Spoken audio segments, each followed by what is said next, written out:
حضور اکرم صلی اللہ علیہ وآلہ وسلم کا ارشاد ہے، تمام اعمال کا دار و مدار نیت پر ہے، اور ہر عمل کا نتیجہ ہر انسان کو اس کی نیت کے مطابق ہی ملے گا۔ بس جس کی ہجرت دولت دنیا حاصل کرنے کے لیے ہو یا کسی عورت سے شادی کی غرض سے ہو، بس اس کی ہجرت انہی چیزوں کے لیے ہوگی جن کے حاصل کرنے کی نیت سے اس نے ہجرت کی۔ صحیح بخاری حدیث نمبر 1۔ حضور اکرم صلی اللہ علیہ وآلہ وسلم نے فرمایا کہ وحی نازل ہوتے وقت کبھی مجھ کو گھنٹی کی سی آواز محسوس ہوتی ہے، اور وحی کی یہ کیفیت مجھ پر بہت شاق گزرتی ہے۔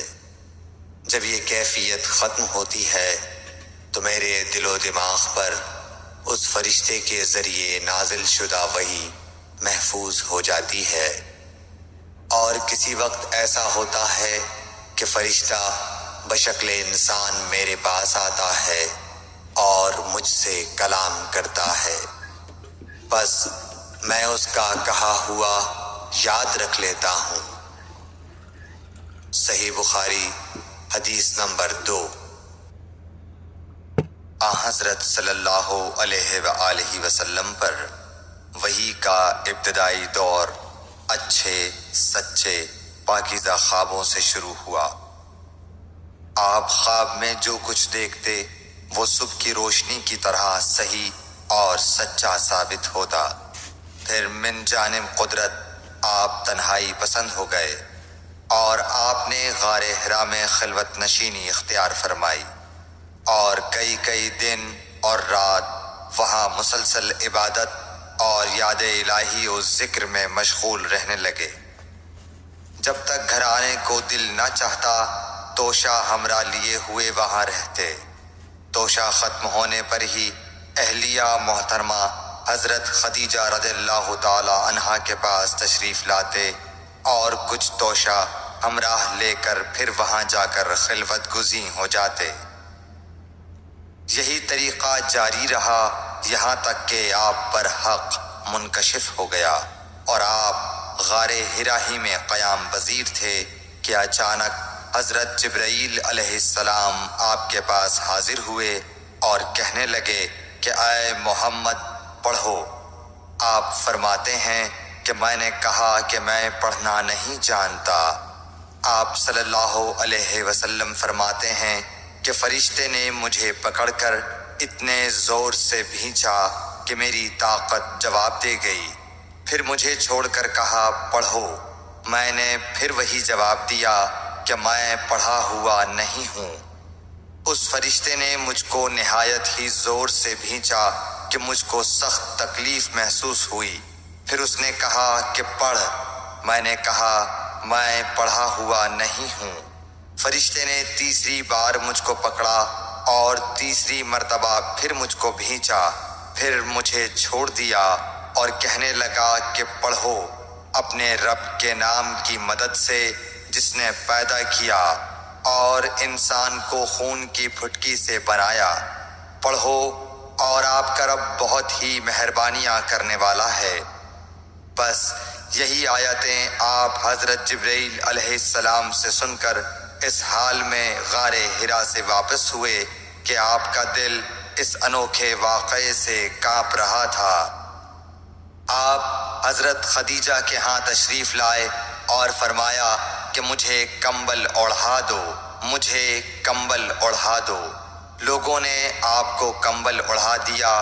جب آپ کا ڈر جاتا رہا تو آپ نے اپنی زوجہ محترمہ حضرت خدیجہ رضی اللہ تعالی عنہا کو تفصیل کے ساتھ یہ واقعہ سنایا، اور فرمانے لگے کہ مجھ کو اب اپنی جان کا خوف ہو گیا ہے۔ آپ کی اہلیہ محترمہ حضرت خدیجہ رضی اللہ تعالی عنہا نے آپ کی ڈھارس بندھائی اور کہا کہ آپ کا خیال صحیح نہیں ہے۔ اللہ کی قسم آپ کو اللہ کبھی رسوا نہیں کرے گا۔ آپ تو اخلاق فاضلہ کے مالک ہیں، آپ تو کنبہ پرور ہیں، بے کسوں کا بوجھ اپنے سر پر رکھتے ہیں، مفلسوں کے لیے آپ کماتے ہیں، مہمان نوازی میں آپ بے مثال ہیں، اور مشکل وقت میں آپ امر حق کا ساتھ دیتے ہیں۔ ایسے اوصاف حسنہ والا انسان یوں بے وقت ذلت و خواری کی موت نہیں پا سکتا۔ پھر مزید تسلی کے لیے حضرت خدیجہ رضی اللہ تعالی عنہا آپ کو ورقہ بن نوفل کے پاس لے گئیں، جو ان کے چچا زاد بھائی تھے اور زمانہ جاہلیت میں نصرانی مذہب اختیار کر چکے تھے اور عبرانی زبان کے کاتب تھے۔ چنانچہ انجیل کو بھی حسب منشائے خداوندی عبرانی زبان میں لکھا کرتے تھے۔ انجیل سریانی زبان میں نازل ہوئی تھی، پھر اس کا ترجمہ عبرانی زبان میں ہوا۔ ورقہ اسی کو لکھتے تھے۔ وہ بہت بوڑھے ہو گئے تھے، یہاں تک کہ ان کی بینائی بھی رخصت ہو چکی تھی۔ حضرت خدیجہ رضی اللہ تعالی عنہا نے ان کے سامنے آپ کے حالات بیان کیے اور کہا کہ اے چچا زاد بھائی، اپنے بھتیجے محمد صلی اللہ علیہ وسلم کی زبانی ذرا ان کی کیفیت سن لیجئے۔ وہ بولے کہ بھتیجے، آپ نے جو کچھ دیکھا ہے اس کی تفصیل سناؤ۔ چنانچہ آپ صلی اللہ علیہ وآلہ وسلم نے از اول تا آخر پورا واقعہ سنایا، جسے سن کر ورقہ بے اختیار ہو کر بول اٹھے کہ یہ تو وہی ناموس معزز رازدان فرشتہ ہے جسے اللہ نے حضرت موسیٰ علیہ السلام پر وحی دے کر بھیجا تھا۔ کاش میں آپ کے اس عہد نبوت کے شروع ہونے پر جواں عمر ہوتا، کاش میں اس وقت تک زندہ رہتا جب کہ آپ کی قوم آپ کو اس شہر سے نکال دے گی۔ رسول کریم صلی اللہ علیہ وآلہ وسلم نے یہ سن کر تعجب سے پوچھا کہ کیا وہ لوگ مجھ کو نکال دیں گے، حالانکہ میں تو ان میں صادق و امین و مقبول ہوں۔ ورقہ بولا، ہاں یہ سب کچھ سچ ہے، مگر جو شخص بھی آپ کی طرح امر حق لے کر آیا، لوگ اس کے دشمن ہی ہو گئے ہیں۔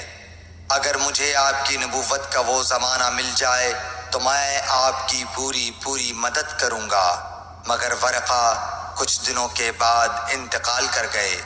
پھر کچھ عرصے تک وحی کی آمد موقوف رہی۔ صحیح بخاری حدیث نمبر 3۔ حضور اکرم صلی اللہ علیہ وآلہ وسلم نے وحی کے رک جانے کے زمانے کے حالات بیان فرماتے ہوئے کہا کہ ایک روز میں چلا جا رہا تھا کہ اچانک میں نے آسمان کی طرف ایک آواز سنی اور میں نے اپنا سر آسمان کی طرف اٹھایا۔ کیا دیکھتا ہوں کہ وہی فرشتہ جو میرے پاس غار حرا میں آیا تھا، وہ آسمان و زمین کے بیچ میں ایک کرسی پر بیٹھا ہوا ہے۔ میں اس سے ڈر گیا اور گھر آنے پر میں نے پھر کمبل اوڑھنے کی خواہش ظاہر کی۔ اس وقت اللہ پاک کی طرف سے یہ آیات نازل ہوئیں، اے لحاف اوڑھ کر لیٹنے والے، اٹھ کھڑا ہو اور لوگوں کو عذاب الہی سے ڈرا، اور اپنے رب کی بڑائی بیان کر، اور اپنے کپڑوں کو پاک صاف رکھ اور گندگی سے دور رہ۔ اس کے بعد وہی تیزی کے ساتھ پے در پے آنے لگی۔ صحیح بخاری حدیث نمبر 4۔ رسول اللہ صلی اللہ علیہ وآلہ وسلم نزول قرآن کے وقت بہت سختی محسوس فرمایا کرتے تھے، اور اس کی علامتوں میں سے ایک یہ تھی کہ یاد کرنے کے لیے آپ اپنے ہونٹوں کو ہلاتے تھے۔ ابن عباس رضی اللہ تعالیٰ عنہ نے کہا، میں اپنے ہونٹوں کو ہلاتا ہوں جس طرح آپ ہلاتے تھے۔ سعید کہتے ہیں، میں بھی اپنے ہونٹ ہلاتا ہوں جس طرح ابن عباس رضی اللہ تعالیٰ عنہ کو میں نے ہلاتے دیکھا۔ پھر انہوں نے اپنے ہونٹ ہلائے۔ ابن عباس رضی اللہ تعالیٰ عنہ نے کہا، پھر یہ آیت اتری کہ اے محمد، قرآن کو جلد جلد یاد کرنے کے لیے اپنی زبان نہ ہلاؤ، اس کا جمع کر دینا اور پڑھا دینا ہمارا ذمہ ہے۔ حضرت ابن عباس رضی اللہ تعالی عنہ کہتے ہیں، یعنی قرآن آپ صلی اللہ علیہ وآلہ وسلم کے دل میں جما دینا اور پڑھا دینا ہمارے ذمے ہے۔ پھر جب ہم پڑھ چکے تو اس پڑھے ہوئے کی اتباع کرو۔ ابن عباس رضی اللہ تعالی عنہ فرماتے ہیں، اس کا مطلب یہ ہے آپ اس کو خاموشی کے ساتھ سنتے رہو، اس کے بعد مطلب سمجھا دینا ہمارے ذمے ہے۔ پھر یقیناً یہ ہماری ذمہ داری ہے کہ آپ اس کو پڑھو، یعنی اس کو محفوظ کر سکو۔ چنانچہ اس کے بعد جب آپ کے پاس حضرت جبرائیل علیہ السلام وحی لے کر آتے تو آپ توجہ سے سنتے۔ جب وہ چلے جاتے تو رسول اللہ صلی اللہ علیہ وسلم اس وحی کو اس طرح پڑھتے جس طرح حضرت جبرائیل علیہ السلام نے اسے پڑھا تھا۔ صحیح بخاری حدیث نمبر 5۔ رسول اللہ صلی اللہ علیہ وآلہ وسلم سب لوگوں سے زیادہ جواد سخی تھے، اور رمضان میں دوسرے اوقات کے مقابلے میں جب جبرائیل علیہ السلام آپ صلی اللہ علیہ وآلہ وسلم سے ملتے بہت ہی زیادہ جود و کرم فرماتے۔ جبرائیل علیہ السلام رمضان کی ہر رات میں آپ صلی اللہ علیہ وآلہ وسلم سے ملاقات کرتے اور آپ کے ساتھ قرآن کا دورہ کرتے۔ غرض حضرت صلی اللہ علیہ وآلہ وسلم لوگوں کو بھلائی پہنچانے میں بارش لانے والی ہوا سے بھی زیادہ جود و کرم فرمایا کرتے تھے۔ صحیح بخاری حدیث نمبر 6۔ ہرقل شاہ روم نے قریش کے قافلے میں ایک آدمی بلانے کو بھیجا، اور اس وقت یہ لوگ تجارت کے لیے ملک شام گئے ہوئے تھے، اور یہ وہ زمانہ تھا جب رسول اللہ صلی اللہ علیہ وسلم نے قریش اور ابو سفیان سے ایک وقتی عہد کیا ہوا تھا۔ جب ابو سفیان اور دوسرے لوگ ہرقل کے پاس ایلیا پہنچے جہاں ہرقل نے دربار طلب کیا تھا، اس کے گرد روم کے بڑے بڑے لوگ، علماء، وزراء و امراء بیٹھے ہوئے تھے۔ ہرقل نے ان کو اور اپنے ترجمان کو بلوایا، پھر ان سے پوچھا کہ تم میں سے کون شخص مدعی رسالت کا زیادہ قریبی عزیز ہے؟ ابو سفیان کہتے ہیں کہ میں بول اٹھا کہ میں اس کا سب سے زیادہ قریبی رشتہ دار ہوں۔ یہ سن کر ہرقل نے حکم دیا کہ اس ابو سفیان کو میرے قریب لا کر بٹھاؤ اور اس کے ساتھیوں کو اس کی پیٹھ کے پیچھے بٹھا دو۔ پھر اپنے ترجمان سے کہا کہ ان لوگوں سے کہہ دو کہ میں ابو سفیان سے اس شخص یعنی محمد صلی اللہ علیہ وسلم کے حالات پوچھتا ہوں، اگر یہ مجھ سے کسی بات میں جھوٹ بول دے تو تم اس کا جھوٹ ظاہر کر دینا۔ ابو سفیان کا قول ہے کہ خدا کی قسم اگر مجھے یہ غیرت نہ آتی کہ یہ لوگ مجھ کو جھٹلائیں گے تو میں آپ صلی اللہ علیہ وسلم کی نسبت ضرور غلط گوئی سے کام لیتا۔ خیر، پہلی بات جو ہرقل نے مجھ سے پوچھی وہ یہ کہ اس شخص کا خاندان تم لوگوں میں کیسا ہے؟ میں نے کہا وہ تو بڑے اونچے عالی نسب والے ہیں۔ کہنے لگا اس سے پہلے بھی کسی نے تم لوگوں میں ایسی بات کہی تھی؟ میں نے کہا نہیں۔ کہنے لگا اچھا اس کے بڑوں میں کوئی بادشاہ ہوا ہے؟ میں نے کہا نہیں۔ پھر اس نے کہا بڑے لوگوں نے اس کی پیروی اختیار کی ہے یا کمزوروں نے؟ میں نے کہا نہیں، کمزوروں نے۔ پھر کہنے لگا اس کے تابعدار روز بڑھتے جاتے ہیں یا کوئی ساتھی پھر بھی جاتا ہے؟ میں نے کہا نہیں۔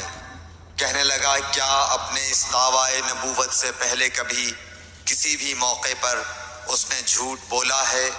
میں نے کہا نہیں، اور اب ہماری اس سے صلح کی ایک مقررہ مدت ٹھہری ہوئی ہے، معلوم نہیں وہ اس میں کیا کرنے والا ہے۔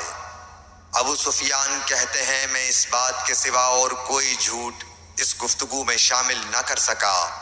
ہرقل نے کہا کیا تمہاری اس سے کبھی لڑائی بھی ہوئی ہے؟ ہم نے کہا کہ ہاں۔ بولا پھر تمہاری اور اس کی جنگ کا کیا حال ہوتا ہے؟ میں نے کہا لڑائی ڈول کی طرح ہے، کبھی وہ ہم سے میدان جنگ جیت لیتے ہیں اور کبھی ہم ان سے جیت لیتے ہیں۔ ہرقل نے پوچھا وہ تمہیں کس بات کا حکم دیتا ہے؟ میں نے کہا وہ کہتا ہے کہ صرف ایک اللہ ہی کی عبادت کرو، اس کا کسی کو شریک نہ بناؤ، اور اپنے باپ دادا کی شرک کی باتیں چھوڑ دو، اور ہمیں نماز پڑھنے، سچ بولنے، پرہیزگاری اور صلہ رحمی کا حکم دیتا ہے۔ یہ سب سن کر پھر ہرقل نے اپنے ترجمان سے کہا کہ ابو سفیان سے کہہ دے کہ میں نے تم سے اس کا نسب پوچھا تو تم نے کہا کہ وہ ہم سے عالی نسب ہے، اور پیغمبر اپنی قوم میں عالی نسب ہی بھیجے جایا کرتے ہیں۔ میں نے تم سے پوچھا کہ دعوی نبوت کی یہ بات تمہارے اندر اس سے پہلے کسی اور نے بھی کہی تھی، تو تم نے جواب دیا کہ نہیں۔ تب میں نے اپنے دل میں کہا کہ اگر یہ بات اس سے پہلے کسی اور نے کہی ہوتی تو میں سمجھتا کہ اس شخص نے بھی اسی بات کی تقلید کی ہے جو پہلے کہی جا چکی ہے۔ میں نے تم سے پوچھا کہ اس کے بڑوں میں کوئی بادشاہ بھی گزرا ہے، تو تم نے کہا کہ نہیں۔ تو میں نے دل میں کہا کہ ان کے بزرگوں میں سے کوئی بادشاہ ہوا ہوگا تو کہہ دوں گا کہ وہ شخص اس بہانے اپنے آباء و اجداد کی بادشاہت اور ان کا ملک دوبارہ حاصل کرنا چاہتا ہے۔ اور میں نے تم سے پوچھا کہ اس بات کے کہنے یعنی پیغمبری کا دعویٰ کرنے سے پہلے تم نے کبھی اس کو دروغ گوئی کا الزام لگایا ہے؟ تم نے کہا کہ نہیں۔ تو میں نے سمجھ لیا کہ جو شخص آدمیوں کے ساتھ دروغ گوئی سے بچے وہ اللہ کے بارے میں کیسے جھوٹی بات کہہ سکتا ہے۔ اور میں نے تم سے پوچھا کہ بڑے لوگ اس کے پیرو ہوتے ہیں یا کمزور آدمی؟ تم نے کہا کمزوروں نے اس کی اتباع کی ہے۔ تو دراصل یہی لوگ پیغمبروں کے متبعین ہوتے ہیں۔ اور میں نے تم سے پوچھا کہ اس کے ساتھی بڑھ رہے ہیں یا کم ہو رہے ہیں؟ تم نے کہا کہ وہ بڑھ رہے ہیں، اور ایمان کی کیفیت یہی ہوتی ہے حتیٰ کہ وہ کامل ہو جاتا ہے۔ اور میں نے تم سے پوچھا کہ آیا کوئی شخص اس کے دین سے ناخوش ہو کر مرتد بھی ہو جاتا ہے؟ تم نے کہا نہیں۔ تو ایمان کی خاصیت بھی یہی ہے، جن کے دلوں میں اس کی مسرت رچ بس جائے وہ اس سے لوٹا نہیں کرتے۔ اور میں نے تم سے پوچھا کہ آیا وہ کبھی عہد شکنی کرتے ہیں؟ تم نے کہا نہیں۔ پیغمبروں کا یہی حال ہوتا ہے، وہ عہد کی خلاف ورزی نہیں کرتے۔ اور میں نے تم سے کہا کہ وہ تم سے کس چیز کے لیے کہتے ہیں؟ تم نے کہا کہ وہ ہمیں حکم دیتے ہیں کہ اللہ کی عبادت کرو، اس کے ساتھ کسی کو شریک نہ ٹھہراؤ، اور تمہیں بتوں کی پرستش سے روکتے ہیں، سچ بولنے اور پرہیزگاری کا حکم دیتے ہیں۔ لہٰذا اگر یہ باتیں جو تم کہہ رہے ہو سچ ہیں تو ان قریب وہ اس جگہ کا مالک ہو جائے گا کہ جہاں میرے یہ دونوں پاؤں ہیں۔ مجھے معلوم تھا کہ وہ پیغمبر آنے والا ہے، مگر مجھے یہ معلوم نہیں تھا کہ وہ تمہارے اندر ہوگا۔ اگر میں جانتا کہ اس تک پہنچ سکوں گا تو اس سے ملنے کے لیے ہر تکلیف گوارا کرتا۔ اگر میں اس کے پاس ہوتا تو اس کے پاؤں دھوتا۔ ہرقل نے رسول اللہ صلی اللہ علیہ وسلم کا وہ خط منگایا جو آپ نے وحیہ کلبی رضی اللہ تعالیٰ عنہ کے ذریعے حاکم بصرہ کے پاس بھیجا تھا، اور اس نے وہ ہرقل کے پاس بھیج دیا تھا۔ پھر اس کو پڑھا تو اس میں لکھا تھا، اللہ کے نام کے ساتھ جو نہایت مہربان اور رحم والا ہے۔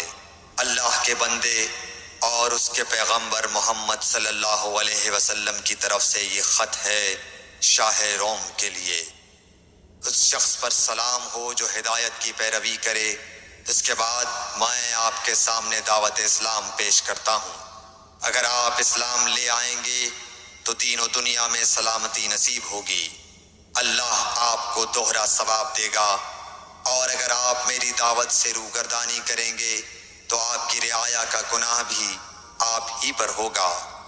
اور اے اہل کتاب، ایک ایسی بات پر آ جاؤ جو ہمارے اور تمہارے درمیان یکساں ہے، وہ یہ کہ ہم اللہ کے سوا کسی کی عبادت نہ کریں اور کسی کو اس کا شریک نہ ٹھہرائیں۔ اور نہ ہم میں سے کوئی کسی کو خدا کے سوا اپنا رب بنائے۔ پھر اگر وہ اہل کتاب اس کتاب سے منہ پھیر لیں تو مسلمانوں تم ان سے کہہ دو کہ تم مانو یا نہ مانو، ہم ایک خدا کے اطاعت گزار ہیں۔ ابو سفیان کہتے ہیں جب ہرقل نے جو کچھ کہنا تھا کہہ دیا اور خط پڑھ کر فارغ ہوا تو اس کے ارد گرد بہت شور و غوغا ہوا، بہت سی آوازیں اٹھیں اور ہمیں باہر نکال دیا گیا۔ تب میں نے اپنے ساتھیوں سے کہا کہ ابو کبشہ کے بیٹے حضرت صلی اللہ علیہ وسلم کا معاملہ تو بہت بڑھ گیا۔ دیکھو تو اس سے بنی اصفر روم کا بادشاہ بھی ڈرتا ہے۔ مجھے اس وقت سے اس بات کا یقین ہو گیا کہ حضور صلی اللہ علیہ وسلم ان قریب غالب ہو کر رہیں گے، حتیٰ کہ اللہ نے مجھے مسلمان کر دیا۔ راوی کا بیان ہے کہ ابن ناطور ایلیا کا حاکم ہرقل کا مصاحب اور شام کے نصارہ کا لاٹ پادری بیان کرتا تھا کہ ہرقل جب ایلیا آیا ایک دن صبح کو پریشان اٹھا تو اس کے درباریوں نے دریافت کیا کہ آج ہم آپ کی حالت بدلی ہوئی پاتے ہیں، کیا وجہ ہے؟ ابن ناطور کا بیان ہے کہ ہرقل نجومی تھا، علم نجوم میں وہ پوری مہارت رکھتا تھا۔ اس نے اپنے ہم نشینوں کو بتایا کہ میں نے آج رات ستاروں پر نظر ڈالی تو دیکھا کہ ختنہ کرنے والوں کا بادشاہ ہمارے ملک پر غالب آ گیا ہے۔ بھلا اس زمانے میں کون لوگ ختنہ کرتے ہیں؟ انہوں نے کہا کہ یہود کے سوا کوئی ختنہ نہیں کرتا، سو ان کی وجہ سے پریشان نہ ہوں۔ سلطنت کے تمام شہروں میں یہ حکم لکھ بھیجیے کہ وہاں جتنے یہودی ہوں سب قتل کر دیے جائیں۔ وہ لوگ انہی باتوں میں مشغول تھے کہ ہرقل کے پاس ایک آدمی لایا گیا جسے شاہ غسان نے بھیجا تھا۔ اس نے رسول اللہ صلی اللہ علیہ وسلم کے حالات بیان کیے۔ جب ہرقل نے سارے حالات سن لیے تو کہا کہ جا کر دیکھو وہ ختنہ کیے ہوئے ہے یا نہیں۔ انہوں نے اسے دیکھا تو بتلایا کہ وہ ختنہ کیا ہوا ہے۔ ہرقل نے جب اس شخص سے عرب کے بارے میں پوچھا تو اس نے بتلایا کہ وہ ختنہ کرتے ہیں۔ تب ہرقل نے کہا کہ یہی محمد صلی اللہ علیہ وسلم اس امت کے بادشاہ ہیں جو پیدا ہو چکے ہیں۔ پھر اس نے اپنے ایک دوست کو رومیہ خط لکھا اور وہ بھی علم نجوم میں ہرقل کی طرح ماہر تھا۔ پھر وہاں سے ہرقل حمص چلا گیا۔ ابھی حمص سے نکلا نہیں تھا کہ اس کے دوست کا خط اس کے جواب میں آ گیا۔ اس کی رائے بھی حضور صلی اللہ علیہ وسلم کے ظہور کے بارے میں ہرقل کے موافق تھی کہ محمد صلی اللہ علیہ وسلم واقعی پیغمبر ہیں۔ اس کے بعد ہرقل نے روم کے بڑے آدمیوں کو اپنے حمص کے محل میں طلب کیا اور اس کے حکم سے محل کے دروازے بند کر لیے گئے۔ پھر وہ اپنے خاص محل سے باہر آیا اور کہا، اے روم والو، کیا ہدایت اور کامیابی میں کچھ حصہ تمہارے لیے بھی ہے؟ اگر تم اپنی سلطنت کی بقا چاہتے ہو تو پھر اس نبی صلی اللہ علیہ وسلم کی بیعت کر لو اور مسلمان ہو جاؤ۔